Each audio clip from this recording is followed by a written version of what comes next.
Other mother. Sometimes you can't hide, no matter how hard you try.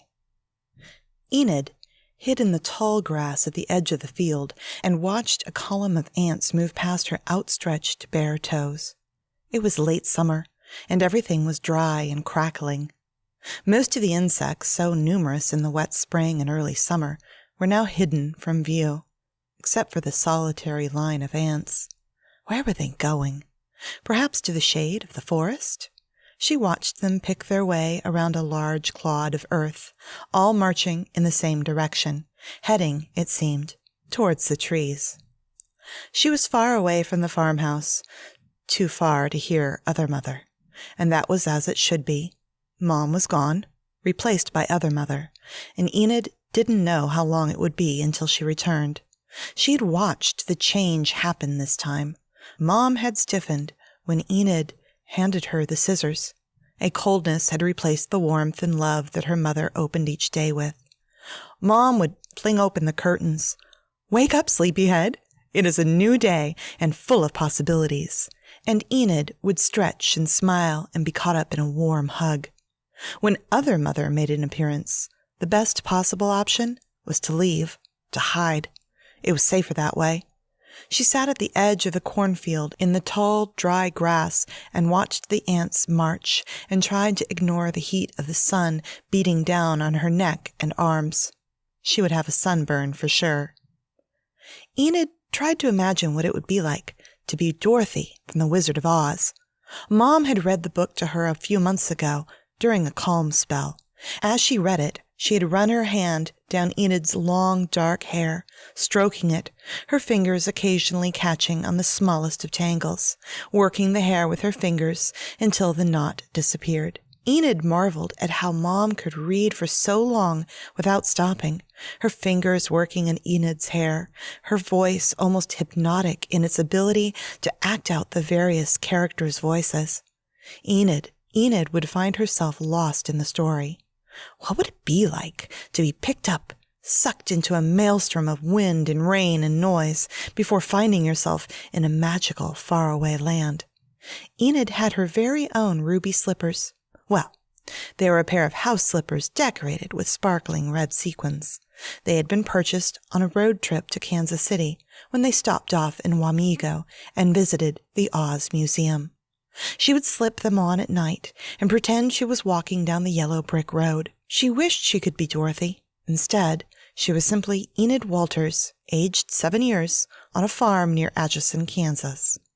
A rustling caught her attention. Someone was moving through the tall stalks of corn. Someone tall. The stalks had grown high, far above her head. The deeply tanned neck and face of her dad appeared. His face held concern. "I came looking for you, Half-Pint. You weren't at supper." Daddy had taken to calling Enid Half-Pint, just like Laura Ingalls. Pa had called her Half-Pint in the Little House on the Prairie books that Mom had read her last year. He had listened to the stories right along with Enid, although sometimes he had dozed off. Enid couldn't help but giggle when he began to snore softly. He handed her a sandwich, and she took it. "You all right?" Enid shook her head and looked away from him, trying not to cry. "I didn't mean to make her mad, Daddy." "Sure, and I know that, Half-Pint. You haven't got a bad bone in your body. So what did you say this time?" he asked, slowly easing his body down next to hers. His boot crossed the line of ants, disrupting the dirt, and with it the chemical trail they had laid. The back of the line scattered, and the ants began milling about in panic. "I just handed her the scissors, that's all." "Had she asked you for them?" "No." "Then why—" Enid's eyes filled with tears. She had known Mom needed the scissors. She knew that she was going to reach for them in her sewing bag and that they wouldn't be in the right place. She knew, just as sure as if it had already happened, that Mom would reach too deep and find a stray pin instead. It would have stuck in her finger. It would have bled. She had seen it. But she'd done it too soon. When the vision had hit her, she just got up and went to the sewing box and pulled out the scissors. She had placed them in Mom's hand and returned to playing, like she normally did. But Mom wasn't sewing. Not then, at least. If Enid had been paying attention, she would have remembered that in the vision the short clock hand had pointed to the 1 and the long one to the 12. If she hadn't have been busy thinking of a story she had read in school on Friday, she would have avoided giving Mom the scissors until after supper, not at the moment she was layering the sandwich meat onto the homemade bread. She told her dad the whole long explanation, just as she had Mom, when Mom asked why she handed her the scissors. "I think that I scared Mom, and so she went away, and Other Mother came out." Other mother? He said it slowly, letting it roll off his tongue. That's what you call it when Mom gets a little off? Daddy didn't understand. He didn't see what it was like when Mom went away and Other Mother came out. She hid it well, Mom did. She waited until he left her room, was out of the house, and then Other Mother came out, and those same arms that could hug Enid could also grab, twist, slap, and more. It was a physical transformation. She walked harder, her step heavy on the floor. Her touch was iron hard, and no emotion showed on her face. Enid knew to be scared when Other Mother came. She knew to run away if possible, or to crouch down and let the blows come and just keep saying sorry until Other Mother stopped. Enid nodded. A tear slid down her cheek. "I just wanted to be helpful, but I made her mad instead." Her dad sighed. "I know, Half-Pint. I know you didn't mean anything but good by it. She's just a little off today. I guess you'd best avoid her for a while. She'll be better by dinner time. These spells, they pass, like yours did a couple of years back. We just need to be patient with her." "Okay, Daddy." Enid gave her dad a brave smile, and he slipped a candy from his pocket, kissed her head, and headed back to the house feeling more troubled than ever. Enid's unexplained collapse into tears and sobbing 2 years back had lasted for days. Until then, everything with the little family had been perfect. The tiny infant they had found had grown into a vivacious, adorable preschooler. The walls were lined with photos of those happier moments. Leo closed his eyes, envisioning the long hallway covered with pictures of them both holding her, their faces betraying their adoration. The joy they had both felt after all attempts to find the girl's biological parents had failed, and Enid was theirs to keep. She had been everything they ever dreamed of, and more. But when that long week had hit, when the girl stopped laughing and began to cry, it was as if a switch had been flipped. She was old enough to speak by then, but she only shook her head and wailed, tears flooding down her cheeks. It had been terrifying at first, and then, at least for Dina, it had become something different, something far worse. "I don't know how to explain it, Leo, but just seeing her like that, this feeling came over me, and all I could think was, not mine, not mine, not mine." His wife's lips had twisted, her eyes haunted. "I didn't care about why she was crying, only that she suddenly didn't belong. She isn't ours, really, and maybe she doesn't belong here." "Dina, listen to yourself. What do you mean she doesn't belong? She's ours. In the eyes of the law and in our hearts, we have loved her and hugged her and cared for her for over 4 years now, most of her life. If she doesn't belong here, where would she belong?" Dina had said nothing, simply muttered. Exodus 22:18. How many times had he reached out and pulled Enid into his arms, only to say, "Your mom, she had a rough childhood." An understatement, to be sure. Dina's childhood was one of the reasons why they had chosen to foster and adopt.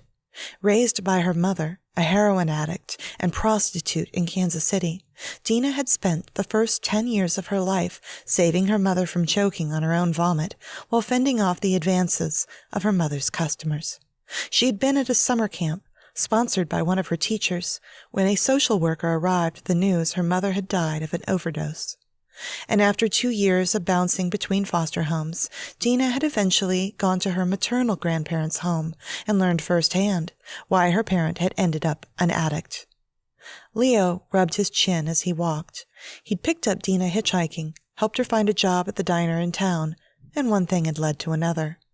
5 years of marriage, with not so much as a missed period, and Dina had been the one to suggest it. She'd been so excited, and so good with Enid, until the girl had her episode. After that, well, things had been different. And it wasn't just Dina, Leo reasoned. Enid was different. Even he had to admit that. After a week of crying, refusing food, and just rocking back and forth, she had suddenly stopped one day. Not just that, but she'd brought him a bolt. "What's this for?" he had asked her. The little girl had shrugged. "You're gonna need it. Just keep it in your pocket." Later that day, the combine had started to shimmy from side to side while he was in the north field. When Leo stopped to take a look at it, he could see the hitch was missing a bolt. He reached into his pocket and pulled out the bolt Enid had given to him. It was a perfect match. Sure, it had been unsettling, but it hadn't stopped there. Enid had woken a few weeks later, crying and sobbing again. Not so different from the first time, except she kept asking for Leo's dad, her Gramps. The crying jag didn't last long. It stopped abruptly when the phone rang. His brother James on the other end. "Dad died this morning, Leo. I just got word from the hospital that he had passed." That was the first time that Dina had invoked the Bible, and especially Exodus 22:18, and the quote about not suffering a witch to live. But it wouldn't be the last. The last 2 years had not shown a relief, but instead an acceleration in conflict. Enid continued to evidence premonitions that were often dark and foreboding. Her best friend, True, watched her brother die in a freak accident days after Enid woke screaming from a nightmare. The neighbor's dog, a purebred golden retriever, contracted rabies shortly after Enid warned its owner not to touch it. And the decline of the country, the rumors of financial collapse, and the increasing utility outages and food shortages, all of them appearing just as Enid described, her childish print filling a Hello Kitty journal with dire glimpses of the future. Each time she let one slip, Dina grew more fearful, and Leo was at a loss for what to do. That night, after Dina had performed her perfunctory duties, and it was Leo's turn to read to Enid, she had sat there in bed, sober, her piercing green eyes tormented. "Daddy, I'm afraid." She had rested her head against his chest. Errant black curls tickled his nose. Her words chilled him. What had she seen now? And what would Dina say? He had actually seen her raise a hand to the girl last week, descending sharp and fast in an open-handed slap that sent the girl sprawling. He'd intervened, but honestly, how could he keep her safe? He was in the fields most days. "What did you see, Half-Pint?" At least she had learned to keep her mouth shut around her mother. With him, it still flowed out, although he'd pay a ransom to wish it away. She was silent, and that in itself was telling. Enid told him everything, all the bumps and warts. Her mother's anger and fear had caused her to retreat in confusion and hurt, but she needed him. He could see that. He didn't shy away. It was as if the child was holding down the brake on a revving engine. She couldn't unsee these things, and with it being summer, hell, with everyone so damn spooked by her visions, she was all alone. He was the only one she had to talk to. "I saw men," she said finally. "Soldiers, but not the good kind. They're coming, Daddy. And you," her voice faltered, wobbled with unshed tears. "Daddy, I can't make the things I see change. No matter what I do, they still happen." "I know, sweetheart." He had to wonder if such things ran in families. With her raven black hair, pale as milk skin, and piercing green eyes, she was out of place in this sun-baked land. Who were her people? Where had she come from, anyway? And who would have been willing to abandon a child such as this? She was beautiful, sweet, and Leo's love for her grew with each day. "Sure," he reasoned. "The visions scare the hell out of me, but it isn't her fault. It can't be." In this, Leo and Dina took opposing positions. which was no surprise when his wife's childhood was examined, shuttled from one foster home to another before her maternal grandparents were found and she was handed over without so much as a by your leave. Their spare the rod and spoil the child philosophy hadn't worked so well with her mother, so they doubled down on it with Dina, all while hauling her to a church that felt more like a cult the scant handful of Sundays that he'd stepped inside it. Speaking in tongues, flailing about in the aisles, and handling snakes had all been part of the weekly repertoire. It had been doses of fear and hatred, and then more fear and hatred on its heels, twisting teachings of the Bible into warped judgments on anyone who was different in any way. Leo shook his head. How could Dina embrace that twisted world? He couldn't understand it, although he could imagine what his dad would say. We all got our ways of returning to our roots, son. Good or bad, we fall back on what we know. Leo missed his dad in ways that no words could properly describe. Daddy, I'll try to change it this time. Okay? And her words suddenly sunk in. Enid, honey, did you see something happening to me? The child nodded, her fist clenching his shirt. I keep seeing it, Daddy, but it happens when it's cold out, not hot like it is today. I keep praying for it to stay summer. I see. A black hole opened in his stomach, and he could feel it spiraling through his body. It wasn't fear for himself, not really. Leo had always been a pragmatist. He figured when God called, you went, and that was that. Instead, the blackness was fear of what might become of Dina and Enid, most especially Enid, without him to soothe Dina's dark moods. And then it occurred to him, what if it was more than just him? What if Dina and Enid were on borrowed time as well? Somehow the thought of anything happening to either of them was more than he could bear. What about you, Enid? What about you and Mom? Heart and throat, he dreaded hearing more, but couldn't help but want to know. Me and Mom will be fine, but she's going to be other mother. It'll get worse, lots worse, way worse, Daddy. Her face was solemn, pinched with fear as she stared into the distance, her eyes not on the pretty pink dresser in the corner, but far in the future. Mom will be other mother until she dies. Can you see what happens to you, Enid? Can you see your future? Leo couldn't help asking, his heart breaking for the child. It was a curse. Of that he was certain, but not in the way that Dina saw it. Enid nodded, her face damp with sweat, a sour smell of fear rising from her damp hair. I see me all growed up, Daddy, but sad too, and she shuddered. Like other mother, 'cause seeing all of it and not being able to change it, it makes a person bad in the head. Her tiny fingers dug into his. Maybe I can change it, Daddy. She choked back a sob. I don't want you to die. I need you. He hugged her tight. I love you, Half Pint, and no matter what happens, no matter where you go, or how long I live, I want you to remember that. Promise me that you will. I promise, Daddy. She tucked herself against him and said nothing more while he read to her from Harry Potter and the Chamber of Secrets.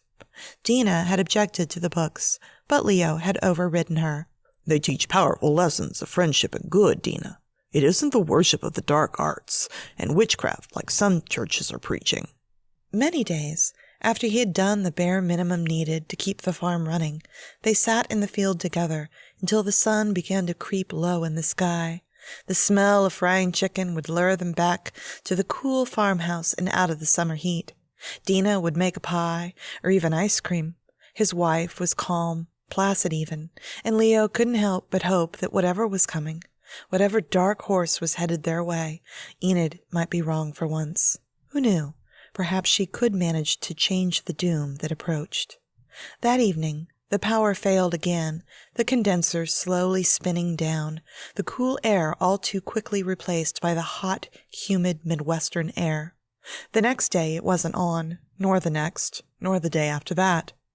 When the natural gas piped in from town stopped working 2 months later, They switched back to the propane tank, a relic from before Leo had modernized and had the farm added to the gas line when the small town expanded and suburbs were laid in not too far away.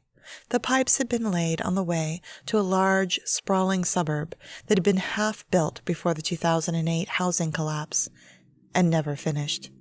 It had cost a small fortune to connect, and now it appeared that they were better off with the propane for as long as it might last. "We got at least 3 months longer if we use it judiciously," Leo told his wife. "I'll go into town and see what the word is." Enid had bitten her nails down to the quick in his absence. The days had grown cool, but not cold. "Please come back, Daddy. Please come back." And when he had appeared at the tree line, she had run through the stubbled field and thrown herself into his arms. She could feel the dark horror of what was coming, slowly, inexorably marching toward them. As the days grew colder, Dina's mood turned dark as she watched Enid cling desperately to Leo. "That creature won't give you a minute's peace," she said one evening, hours after Enid had been sent to bed. Her tone was sharp. "She follows you closer than a lovesick cow." "She's scared is all," he answered in the darkness. "She isn't bothering me." "Well, it bothers me," Dina snapped. "What's she seen? I know it's got to be that, so what unholy vision did she have now?"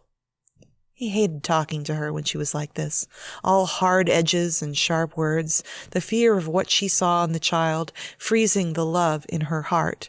Leo wished he knew what to do to make it better, to change it in some way. He didn't have much time. From the way the child clung to him, her anxiety and desperation increasing, he knew his life could be measured in days. "Dina, stop. Just—" "I'm not the one who needs to stop, Leo Walters. What has she seen?" "It's nothing, Dina. Nothing at all. All of this will wash away, and the world will right itself again." Even as he said the lie, he knew she saw through it. Dina sucked in a breath. "Oh, no.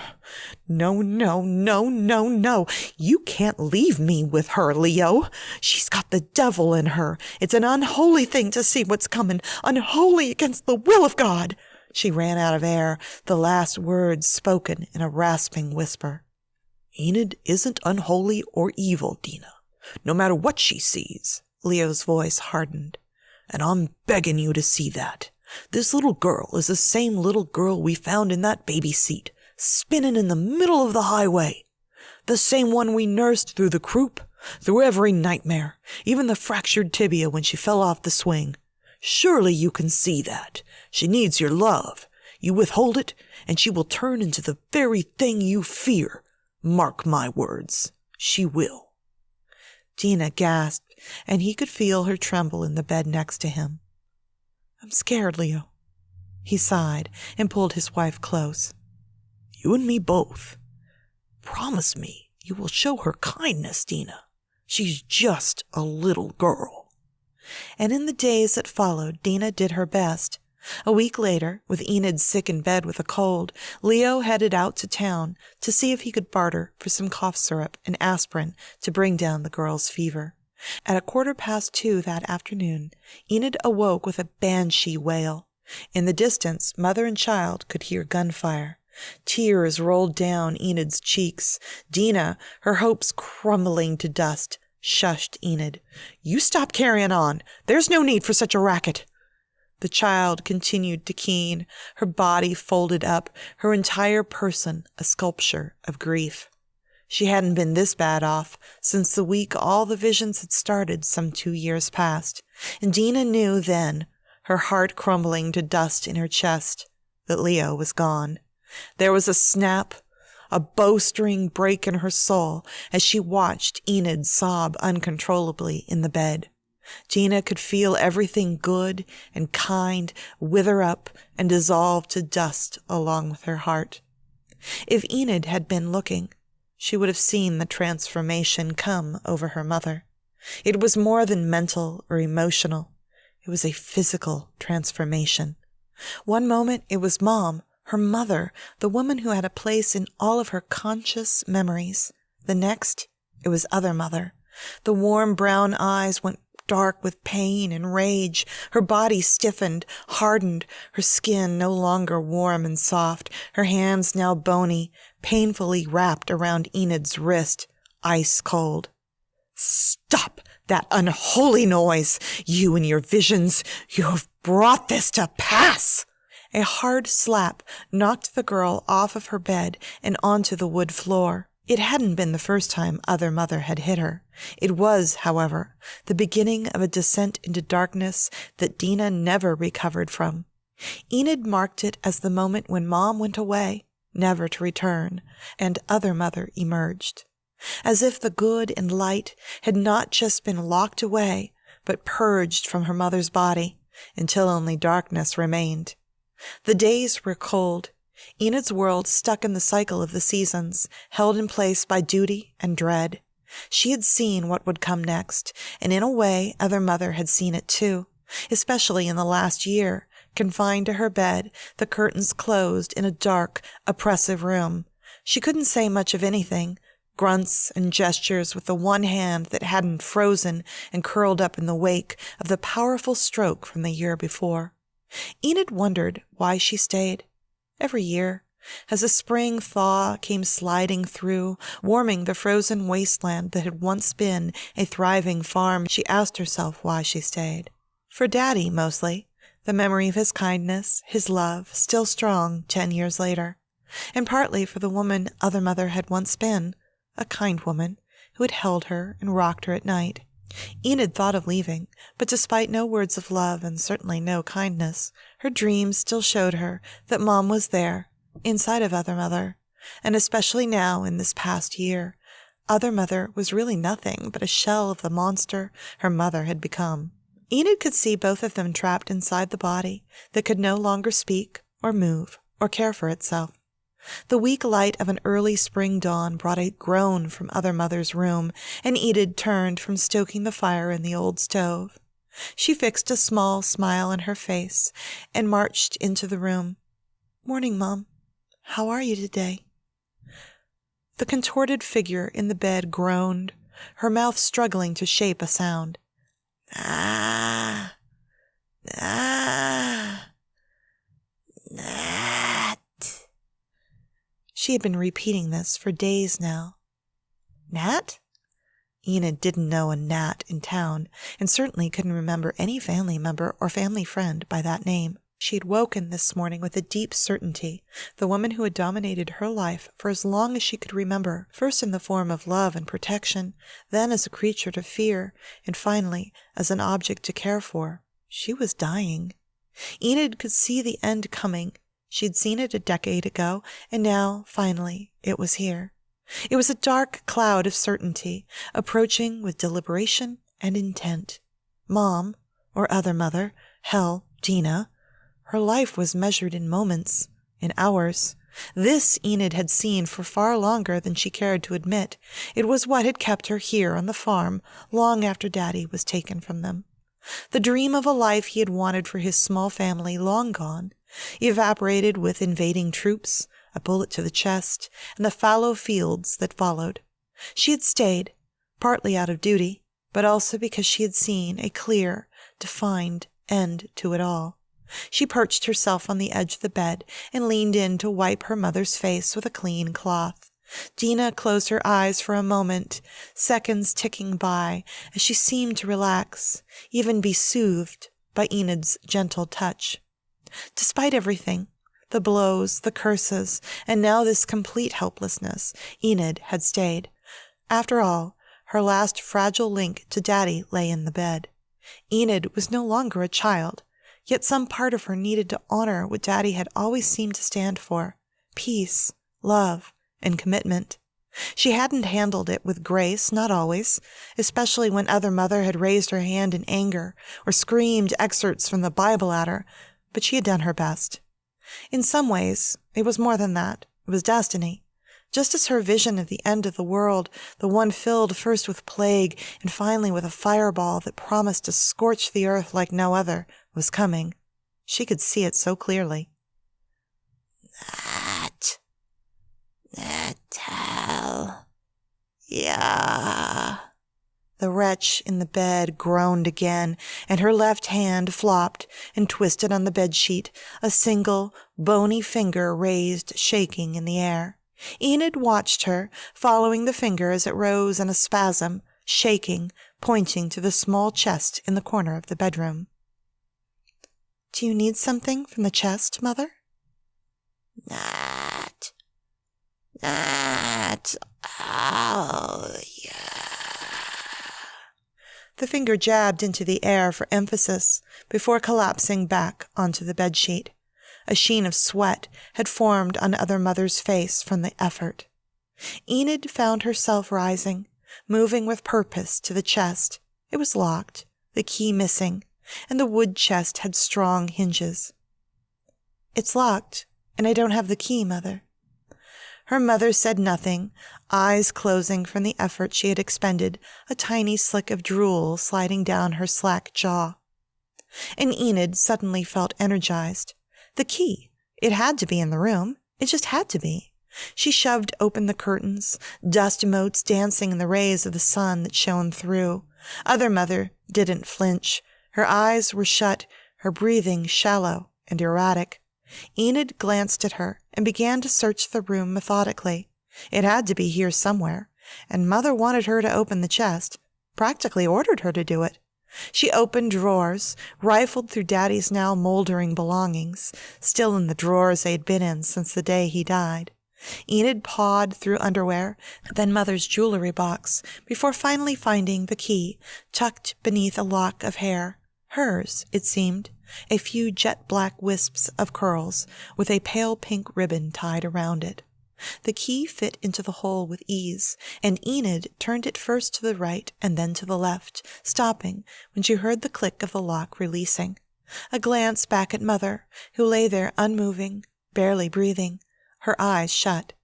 Enid opened the chest. A puff of dust and stale air, along with a faint odor of baby powder. Inside of the chest was another lock of hair tied with pink ribbon, along with a note in Dina's hand. First haircut. Below was her christening gown. Although they had rarely attended church, especially after her visions created a gulf between her parents and the other townsfolk, Enid knew she had been christened.